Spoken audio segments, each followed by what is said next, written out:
Assalamualaikum warahmatullahi wabarakatuh. Salam sejahtera untuk kita semua. Perkenalkan, nama saya Deddy Kurniawan. Pada kesempatan kali ini saya akan membahas terkait dengan cara membuat essay, gitu ya.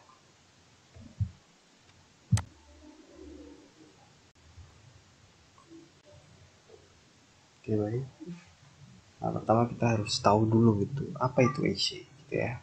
Jadi essay itu adalah tulisan yang berisi sekumpulan ide yang saling terkait dan juga yang mudah dimengerti. Dan isi ini nanti menjadi sebuah argumen atau isinya sebenarnya adalah argumen atau pendapat terkait dengan topik tertentu. Jadi isi ini adalah tulisan yang sebenarnya di dalamnya adalah berisi terkait dengan opini dari penulis tentang subjek tertentu atau topik tertentu. Nah, di dalam isi ini berisi opini dan pandangan ataupun juga ekspresi diri dari seorang penulis tersebut gitu, mengenai suatu hal yang sedang terjadi atau yang sedang uh, ramai dibicarakan atau suatu fenomena yang ada di masyarakat. Kemudian selanjutnya adalah mengapa kita menulis isi itu menjadi sesuatu hal yang penting. Nah, tentu saja ini perlu dipahami bahwasanya dalam kita ketika terjun dalam dunia pendidikan, tidak hanya pendidikan, bahkan ketika nanti sudah terjun untuk mencari pekerjaan, terdapat beberapa kemampuan menulis. Salah satunya adalah menulis esai yang tentunya menjadi salah satu syarat untuk bisa dikuasai oleh uh, individu terkait dengan kemampuan menulis esai sebenarnya. Jadi sehingga terkait dengan kemampuan menulis ini sangat penting. Jadi tidak hanya kemudian hanya terbatas pada mahasiswa saja, tidak gitu. Tapi bahkan ketika nanti telah terjun di dunia kerja pun akan ada beberapa kemampuan menulis terkait dengan isi yang harus dimiliki oleh orang tersebut, sehingga ini menjadi sesuatu yang penting gitu. Mungkin saya contohkan saja ketika mahasiswa akan apply untuk mendapatkan beasiswa, biasanya juga ada salah satu syaratnya, yaitu menuliskan isi tentang misalkan kalau di beasiswa LPDP oleh pemerintah itu, misalkan topiknya adalah ketika nanti kuliahmu dibiayai dan kamu sudah lulus, pertanyaannya adalah apa kontribusimu untuk Indonesia.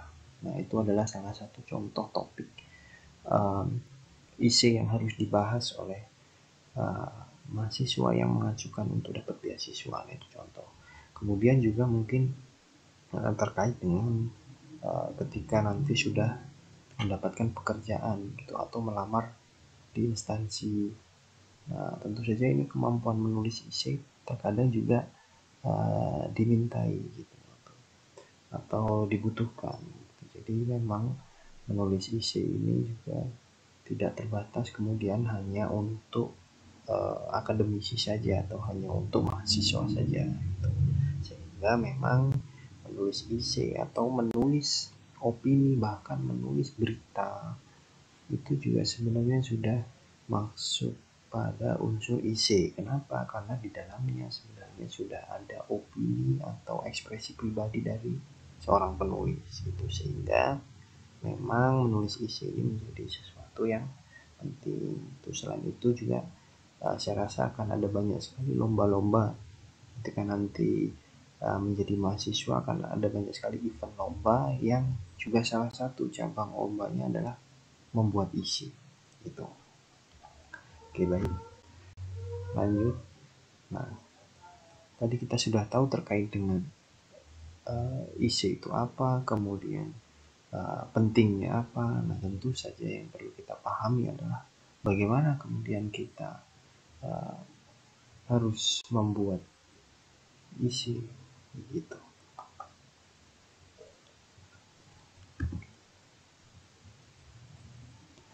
Nah, ini adalah beberapa hal yang baik perlu disiapkan ketika kita akan membuat isi atau menulis isi itu. Yang pertama tentu saja adalah kita harus menentukan atau memilih topik atau bahasan apa yang akan kita bahas. Gitu. Memilih topik ini tentu saja kita tidak bisa sembarang kemudian memilih topik. Jadi memilih topik yang seperti apa? Tentu saja salah satunya adalah yang menarik. Menarik di sini itu seperti apa? Jadi menarik di sini adalah bisa menarik karena memang ini sedang menjadi trending atau sesuatu topik yang sedang banyak dibicarakan. Seperti misalnya kalau kita dalam kondisi sekarang adalah misalkan terkait dengan pandemi COVID. Nah, itu kan sesuatu yang bahkan secara global pun itu menjadi topik yang trending untuk dibahas. Atau menarik selanjutnya itu apa? Menarik selanjutnya adalah yang sesuatu yang urgent gitu ya. Jadi tadi kalau kita bicara sesuatu yang ramai dibicarakan, kita bisa berangkat lainnya adalah urgent, jadi atau kepentingan gitu lah. Sesuatu yang kita anggap itu sesuatu yang sangat penting itu atau penting di sini urgent itu bisa kita simpulkan bahwa urgent itu ada misalkan dampak yang fatal ketika ini tidak kemudian ditangani. Nah, itu contoh bagaimana kita menunjukkan istilah urgent. Atau urgent yang selanjutnya adalah misalkan kalau ini tidak dibahas, tidak ditangani atau tidak diatasi, misalkan ini akan berdampak meluas atau meningkatkan frekuensi prevalensi yang akan meningkat drastis atau menimbulkan kerugian dan sebagainya. Nah, jadi berangkat dari tadi itu yang sedang trending maupun yang sesuatu yang kita munculkan ada urgensinya.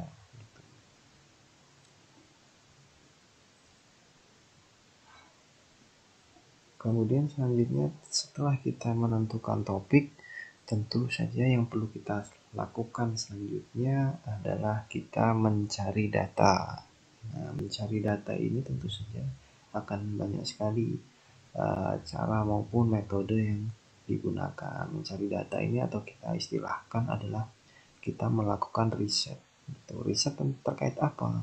Riset atau mencari data atau mengumpulkan data terkait dengan topik-topik yang akan kita bahas. Jadi dalam isi ini tidak kemudian hanya berisi terkait dengan pendapat penulis saja, tidak bisa.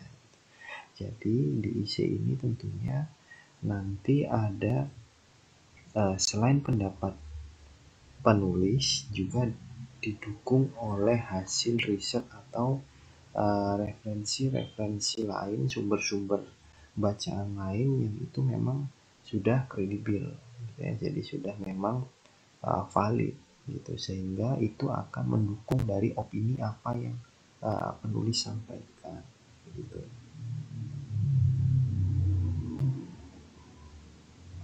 Terkait dengan bagaimana cara melakukan risetnya atau mencari datanya, akan ada banyak sekali sumber yang bisa didapatkan, baik itu dari media sosial mungkin, dari jurnal-jurnal penelitian, atau dari media massa, atau bahkan dari lapangan. Lapangan di sini maksudnya adalah misalkan kita membahas sesuatu yang ada di masyarakat, maka sumber data yang kita temukan langsung di masyarakat itu juga bisa menjadi data tentunya nanti sebagai salah satu penguat untuk argumen kita gitu. Kemudian selanjutnya adalah tentu saja setelah kita menentukan topik, kemudian mengumpulkan data-data, yang selanjutnya adalah perlu disiapkan untuk outline-nya atau apa, atau garis besarnya. Jadi kita harus punya alurnya. Nanti berarti kita buat outline atau di sini saya sebutnya sebagai mind mapping. Jadi kita punya mapping dari pikiran kita. Oh, nanti saya di awal akan membahas ini, kemudian ini, kemudian ini, kemudian dan sebagainya. Dan tentu saja itu nanti kita buat dalam bentuk drafting. Tentu saja ketika kita sudah menyiapkan itu semua dari topiknya, data-datanya, dan juga outline-nya atau draftingnya, nah barulah kita siap untuk menulis secara sistematis gitu dan terstruktur.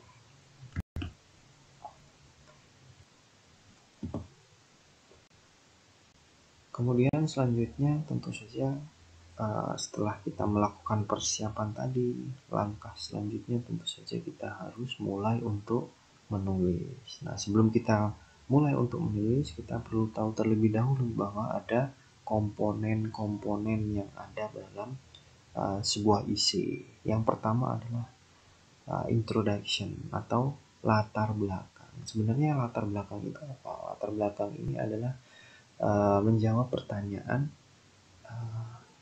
alasan atau kenapa membuat isi ini. Jadi ini lebih seperti menjawab pertanyaan terkait dengan alasan kenapa mengangkat topik ini. Sehingga di introduction ini tentu saja tadi ditonjolkan terkait dengan masalah yang menarik atau urgensinya gitu.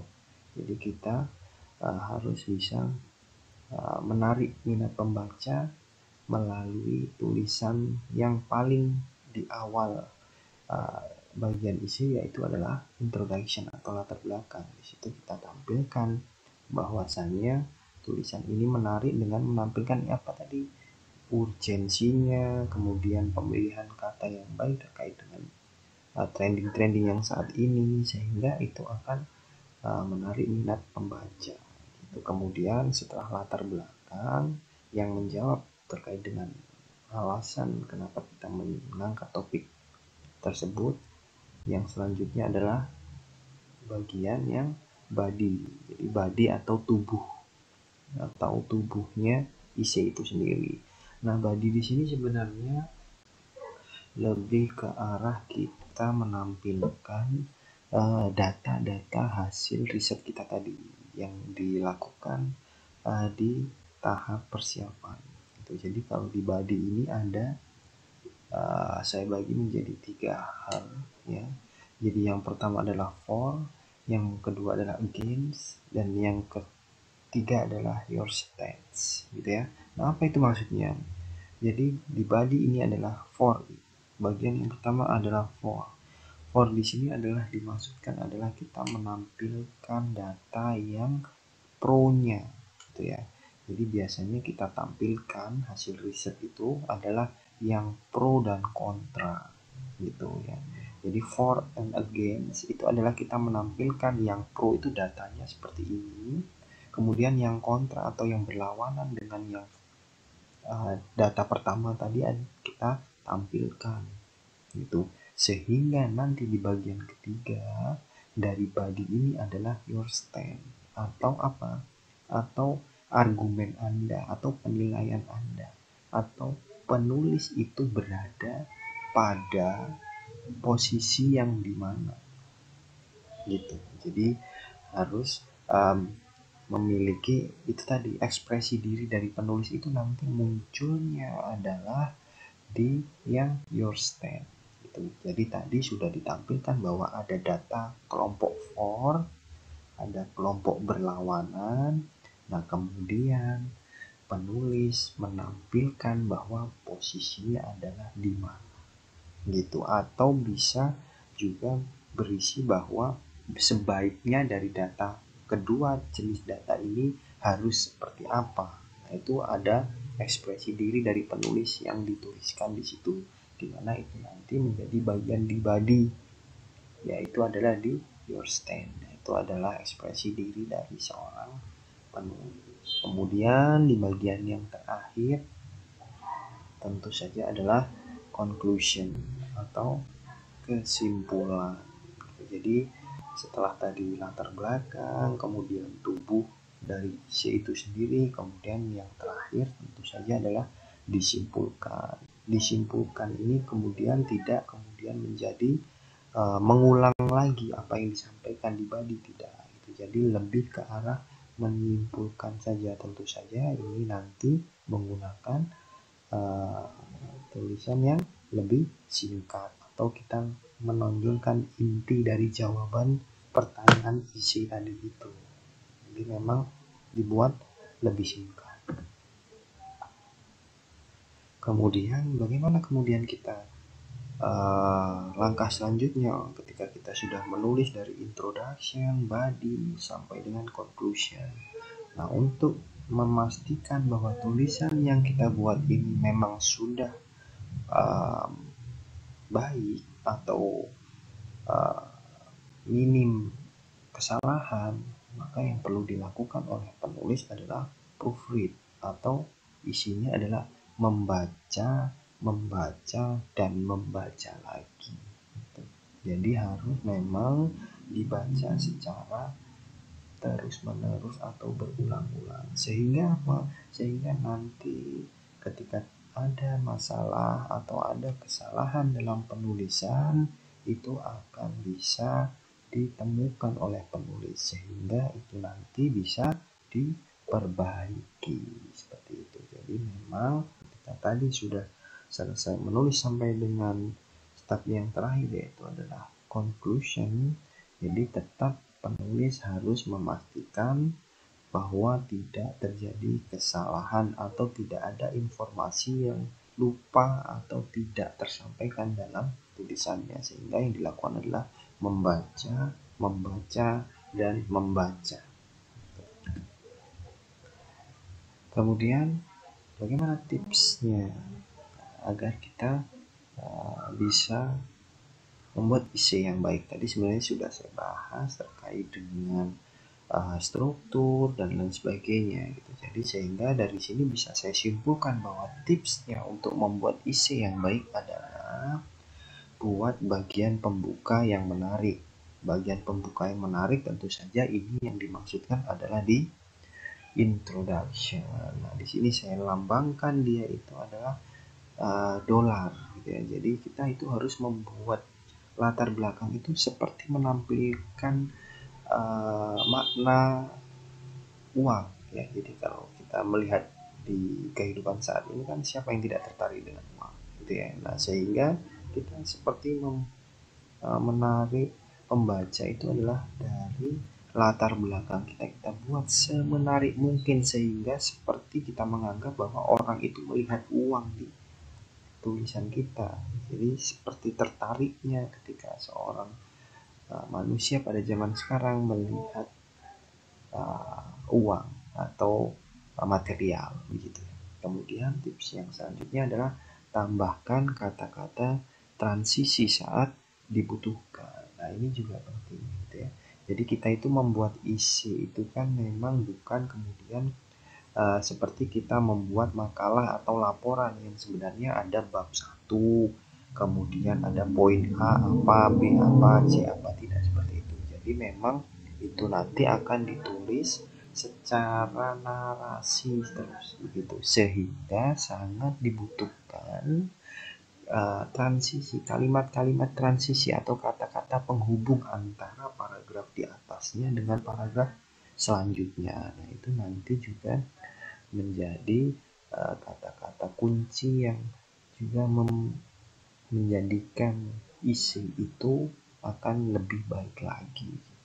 Kemudian selanjutnya tentu saja kita harus memakai data rujukan yang terpercaya. Nah, itu juga akan meningkatkan dari kualitas isi yang kita buat itu, dari dengan kita menunjukkan tadi itu kita melakukan riset, mengumpulkan data dengan rujukan yang memang kredibel, yang memang sudah terpercaya dan dipastikan kevalitan datanya.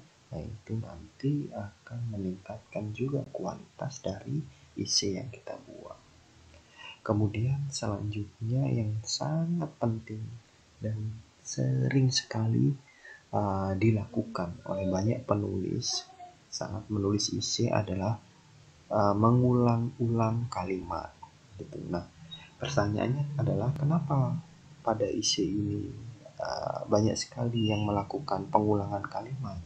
Kembali lagi bahwa isi ini sebenarnya adalah narasi yang tidak sama dengan kita membuat makalah atau laporan lainnya, di mana di situ sudah ada pembatasnya, yaitu misalkan poin A apa, poin B membahas apa, poin C membahas apa, tidak. Tapi kita berjalan secara alur saja, jadi mengikuti alur saja, kemudian kita buat secara narasi. Nah, itulah kenapa kemudian banyak sekali terjadi pengulangan kalimat. Nah, itulah kenapa kita sangat penting menyiapkan di awal itu adalah menyiapkan outline-nya tuh, atau garis besarnya, atau kita membuat drafting tulisannya. Sehingga tujuannya apa? Tujuannya adalah kita membuat tulisan kita itu terstruktur, sistematis, dan menghindari pengulangan kalimat atau membahas sesuatu yang sama yang kita ulang-ulang seperti itu. Saya rasa itu terkait dengan bagaimana kita membuat isi yang baik.